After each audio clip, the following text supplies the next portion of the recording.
Alam mo ko, hindi ako makatiis. Sadyang yatang matakam ako sa'yo eh. Ano po ba sinasabi niyo, Lolo?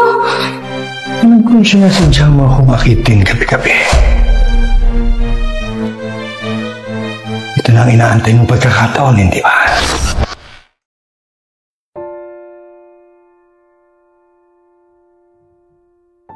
Pero Bema, iba ako. Yung lolo ko kasi, parang weird nitong mga nakaraan. Ha? Bakit naman? Wala, parang iba kasi siya makatingin. Parang nakaklabot. Sus? Baka natutuwa lang sa'yo yung lolo mo. Hindi, parang may something talaga na... Diyos ko, Andrea. Baka sa isip mo lang yun. Lolo mo yun, huy. Alam ko naman yun, Miyaka. Basta iba talaga feeling ko. Tsaka minsan ko na kaya nahuling nasa labas ng CR namin, naliligo ako. Baka naman nagmamadali at banyo-banyo na. Ikaw naman masyado ka nag-overthink. Ay naku, sana nga overthinking lang to. Safe ka naman dun, kasama mo naman ang kuya mo sa bahay. Ayun na nga, isa pa yon. Lagi namang wala si kuya Kung uuwi yun, gabing-gabi na. Hindi naman siguro gagawa ng kalokohan yung lolo mo, no?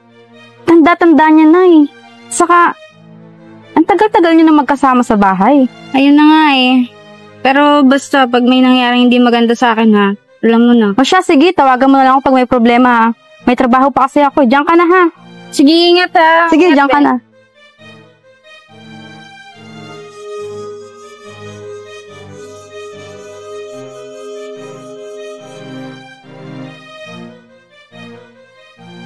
Lala, mano. Nandiyan ka na pala.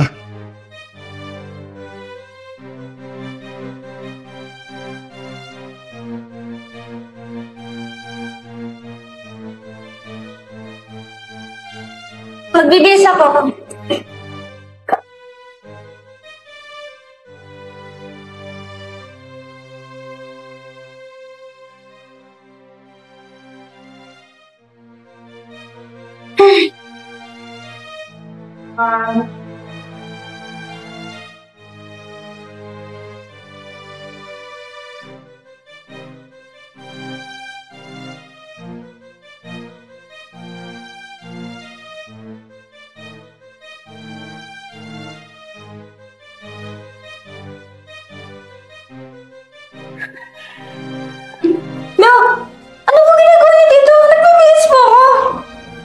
Alam mo ko, hindi na ako makatiis. Sinasadyang yatang matakam ako sa'yo eh. Ano po ba sinasabi niyo, Lolo? Alam kong sinasadyang mo akong akitin gabi-gabi. Ito na ang inaantay mong pagkakataon, hindi ba? Hindi ko po kayo maintindihan, Lolo. Wala pong ginagawang ganyan. Wala. Pinupuntahan mo ako gabi-gabi para ipakita yung maputi mong balat.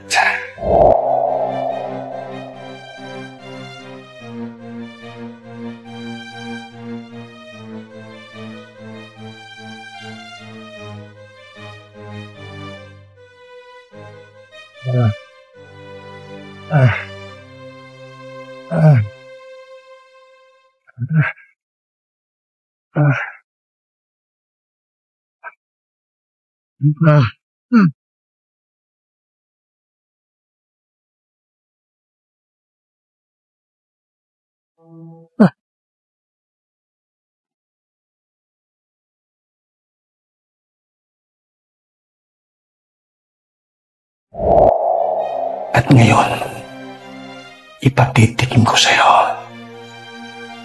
Dahil sakit na ako. No. Ano ginagawa mo? Dito na kayo!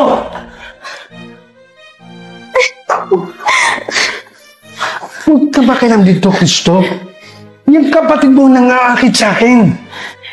Pwede ba, Lolo, tumigil na kayo? Dugo at laman niyo si Andrea. Tapos gagawin niyo ng katarantaduhan. Kuya, hindi ko nga alam kung ano sinasabi niya Ilang linggo na nga akong hindi lumalabas ng kwarto, lalo sa gabi. Kasi nga ilang linggo na yung Alam ko, bunso. At ilang beses na akong umuwi ng gabi na nakikita ko na laging nasa tapat ng kwarto mo si Lolo. Huwag ka na magmamaangan, Andrea. Alam ko naman gusto mo, di ba? Kaya nga, pinapakita mo sa akin ang makinis mong balat. Gabi-gabi, di ba? Lolo, tama na. May deliryong ka kaya ka nagkakaganyan. Dahil sa mga maintenance mo. Pag di kayo tumigil, sa mental hospital namin kayo dadalhin kaysa sa normal hospital lang. Wala akong deliryum. Totoo lahat ang nakikita ko. Alam kong gusto rin ako ni Andrea. Hindi ba, Andrea? Andrea, tumawag ka na ng ambulansya para madala na natin si Lolo sa ospital. Opo, kuya. Bilisan mo! Papo, sandali! Hindi pa na yun tapos! Lolo, umupo ka na nga muna dito at antayin natin yung ambulansya. Hindi! Gusto niya ako eh. Patitikimin ko siya. Tama na, Lolo. Maupo na lang muna tayo dito at antayin natin yung ambulansya. Hindi, gusto niya ako eh. Lolo, tama na nga! Tumigil na kayo! Patitikimin ko siya eh. Gusto niya eh.